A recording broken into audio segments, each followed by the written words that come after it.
Welcome. Today we're going to talk about hostile architecture and material trauma. What that is basically how your city and the architecture around it affects you. Think about your city or observe your city. Do you guys have sidewalks? Is it full of graffiti? Is it a nice city? Is it a dirty city? Do you have desert? Do you have lots of hills? Do you have streets? Do you have dirt roads? Are you surrounded by nature? Are you not surrounded by nature? Are you on a hill? Are you on the bottom of a hill? Do you have trains, buses next to you? Do your bus stops have benches where you can sit down or lie down on? Are you surrounded by walls, gates, fences? Do you have schools around you? Do you have businesses around you? Offices, warehouses, restaurants, liquor stores, convenience stores, grocery stores, banks, lofts, apartments, houses. What's around you? Is there cars? Is there no cars? All these different things in our environment start playing a role. Sidewalks, for example. Sidewalks are for walking, but some sidewalks cut off in certain areas or they don't exist in some neighborhoods. And more often than not, those neighborhoods that don't have sidewalks are poorer neighborhoods. And that's done for a reason, right? The environment is created to not be welcoming, to limit people, to not allow people to want to be outside and mingle, right?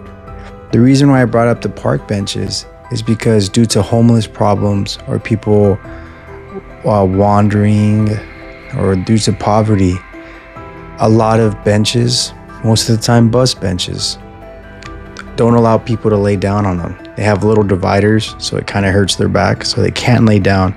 So it forces people to not be comfortable in those environments. And then what's around you, the reason I started listing offices, schools, all these other various things is because what you have access to, what your resources are around you ends up being the result of your city. So start noticing your city around you. So the next time you see maybe some kids or people walking on the street, just remember, think to yourself, do they even have a sidewalk to walk on? Most of the time they don't. Yes, I'm aware that some people just walk on the street. But for this example, since we're talking about hostile architecture, just think about if those people have access to a sidewalk. Now, to a bigger example, walls. Does your community have walls around it? Is it open? Can anybody come into it? Does it take a long road because your location's private? Is it clumbled all together, right? There are several buildings back to back to back because it's in a very enclosed, tight space. Walls in general, they're not welcoming by nature. Walls form borders, limitations, and then walls form this relationship about who's allowed to enter the wall's boundaries and who's not welcome. There's clear divisions. And that takes us to the next definition that we want to get into, which is material trauma. As I mentioned earlier, fences, walls, your environment, and graffiti, right, are clear examples of material trauma. The material world shows a direct relation in how we're affected by it, right? If you have a nice town, if your town's kept up with, if it's clean, if you have all the resources you need, there's a relationship that gets formed, right? You are like, oh yeah, this town has what I need, and there's this back and forth give, right? But if your town's old, it's run down, maybe he's has some kind of crime problems and stuff, it adds on additional trauma, right?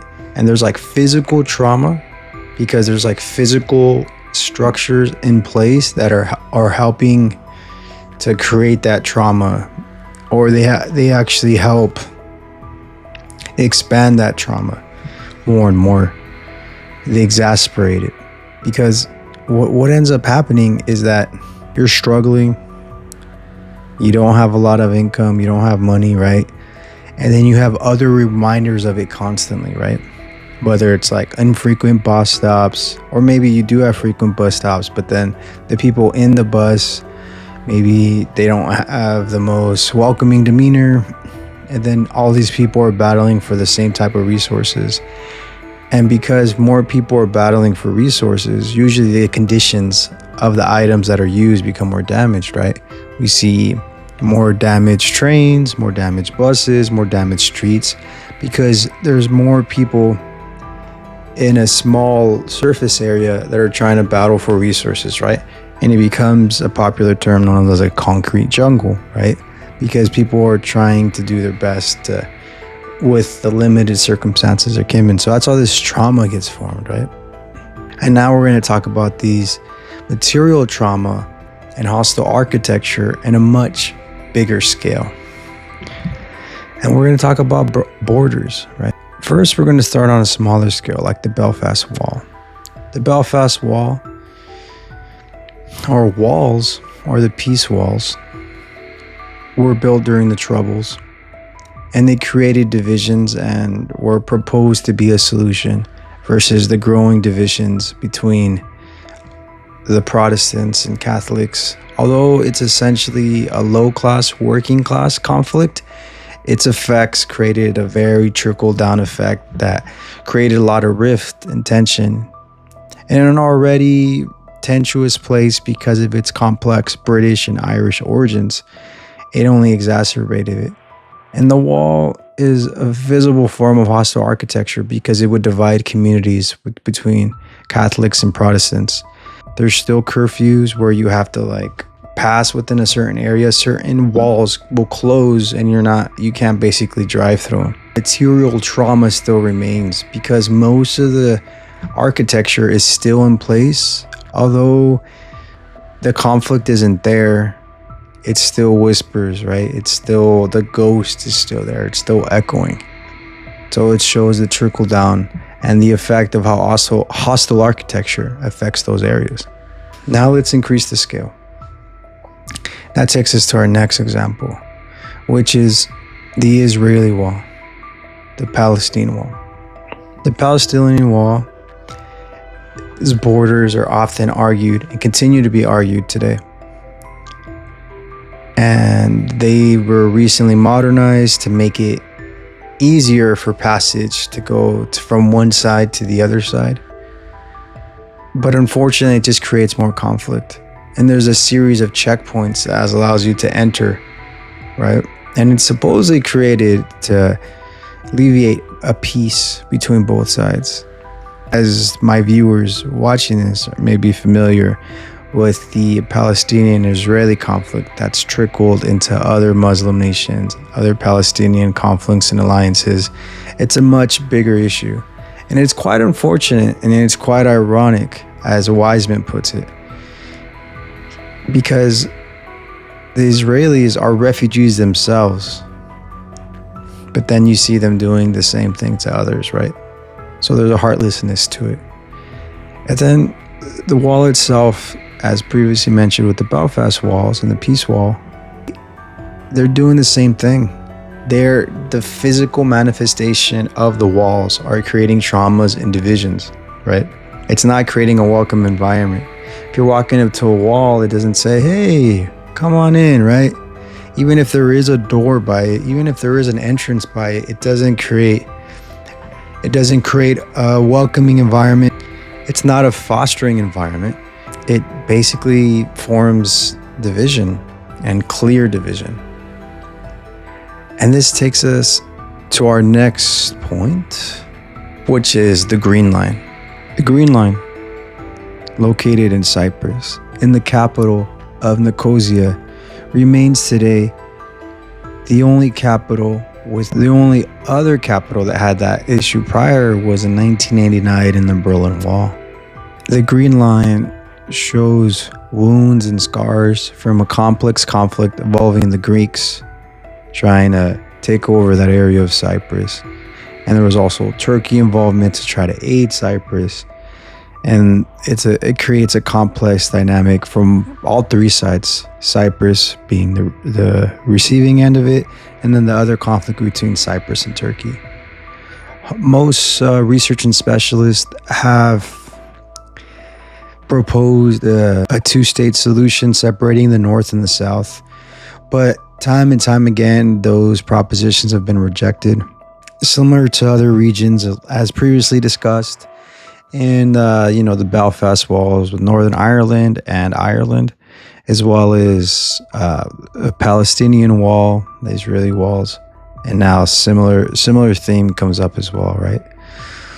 And it becomes one of those things that it's like, do you want unity or do you want separation? And it's hard for a person not to think about the hostile architecture itself and how it doesn't affect you, right? And unfortunately, the Green Wall till this day isn't inhabitable. It's restricted. You need special access. And the main reason is because there's certain areas that are covered in mines. And of course, that's very dangerous to anyone that wants to visit.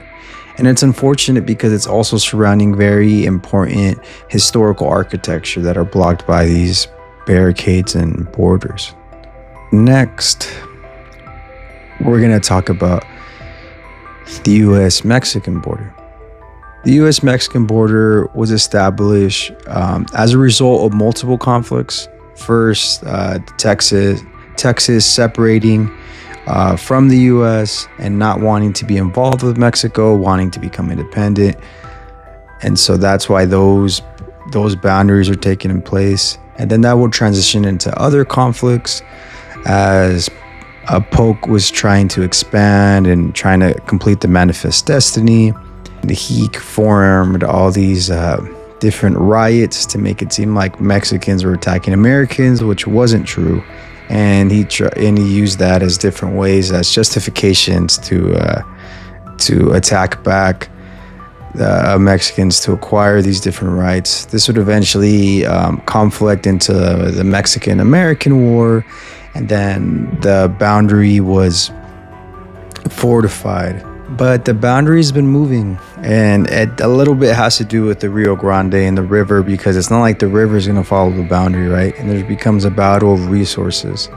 And that takes us to later in the 1900s, where we have maquiladoras, which were done for agriculture or different forms of farm work, warehouse work, because the U.S. needed workers, and they wanted to use Mexicans to promise them jobs and citizenship. As you may know, that didn't happen. It was just manipulated. And to continuous migration never stopped, right? Because of the TAFTA agreement that definitely favored the U.S. It created various tariffs and made it hard for Mexicans to make a better life, right? As previously mentioned in my censor video, oftentimes security and hostile architecture is done with the illusion of protection, with the illusion of security, right? Do the borders and all these conflicts, like the Mexico-US, the Green Line in Cyprus, the Fast Wall, as well as the Israeli-Palestinian Wall, do all these create peace? Do all of these create security? Of course they don't. It doesn't, right? But and different reasons and different conflicts, create various justifications. I understand that I didn't go too deep into any of these various topics because it's kind of hard to. These are complex issues, but I wanted to use these because on a small scale, right, we talked about like sidewalks, park benches, and walls. And on a bigger scale, you have borders, and all these different things affect us on different levels. And that's the reason why I wanted to talk about this, because hostile architecture is all around us. It's even around us when you go to a grocery store.